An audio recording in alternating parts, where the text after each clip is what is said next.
evening. I am studying in 4th standard. My school name is JHPSB Katyangi. Today I am narrating a story. ಅಮ್ಮ ಹೇಳಿದ 8 ಸುಳ್ಳುಗಳು. ಅದೊಂದು ಹಳ್ಳಿ. ಅಲ್ಲಿ ರಾಮು ತನ್ನ ತಾಯಿ ಜೊತೆ ಒಂದು ಪುಟ್ಟ ಮನೆಯಲ್ಲಿ ವಾಸವಾಗಿದ್ದ. ಅವನಿಗೆ ತಂದೆ ಇರಲಿಲ್ಲ. ತಾಯಿಯು ಅವರಿವರ ಮನೆಯಲ್ಲಿ ಕೆಲಸ ಮಾಡಿ ಕಷ್ಟಪಟ್ಟು ಮಗನನ್ನು ಸಾಕುತ್ತಿದ್ದಳು. ಆದರೆ ಅದೊಂದು ವಿಷಾದದ ಸಂಗತಿ ಇತ್ತು. ಅದೇನೆಂದರೆ ತಾಯಿಗೆ ಒಂದು ಕಣ್ಣಿರಲಿಲ್ಲ.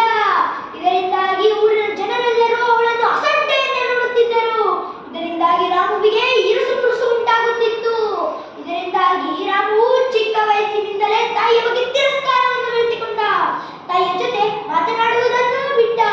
ಒಂದು ದಿನ ತಾಯಿಯು ರಾಮು ಯಾಕಪ್ಪ ನನ್ನ ಜೊತೆ ಮಾತನಾಡುತ್ತಿಲ್ಲ ಎಂದು ಕೇಳಿದಾಗ, ಹೇ ಮುದುಕಿ, ನಿನ್ನ ಜೊತೆ ಇದ್ದರೆ ನನ್ನನ್ನು ಅಸಡ್ಡೆಯಿಂದ ನೋಡುತ್ತಾರೆ. ನಿನ್ನ ಜೊತೆ ಇರುವ ಬದಲು ಎಲ್ಲರೂ ಹೋದರೆ ಮೇಲು ಎಂದು ಹೋಗ್ತಾನೆ. ತಾಯಿಯ ಮನಸ್ಸು ಒಡೆದು ಚೂರಾದಂತೆ ಅನಿಸುತ್ತದೆ. ಮುಂದಿನ ದಿನಗಳಲ್ಲಿ ರಾಮು ನವೋದಯ ಪರೀಕ್ಷೆ ಬರೆದು ಒಳ್ಳೆಯ ಶಿಕ್ಷಣವನ್ನು ಪಡೆಯುತ್ತಾನೆ. ದೆಹಲಿಯಲ್ಲಿ ಒಳ್ಳೆಯ ಉದ್ಯೋಗವೂ ಸಿಗುತ್ತದೆ. ಮದುವೆ ಮಾಡಿಕೊಳ್ತಾನೆ. ಒಂದೆರಡು ವರ್ಷಗಳ ನಂತರ ಮಕ್ಕಳೂ ಆಗ್ತವೆ. ಒಂದು ದಿನ ರಾಮು ತನ್ನ ಮಕ್ಕಳ ಜೊತೆ ಆಟವಾಡುತ್ತಿರುವಾಗ ಒಟ್ಟಿ ಕಣ್ಣಿನ ಒಂದು ಮುದುಕಿಯ ನೆರಳು ಕಂಡಿತು. ಅದು ತನ್ನ ತಾಯಿಯಂತೆ ಎಂದು ತಿಳಿದಾಗ, ಹೇ ಮುದುಕಿ, ಇಲ್ಲಿಗೆ ಯಾಕೆ ಬಂದಿದ್ದೀಯಾ?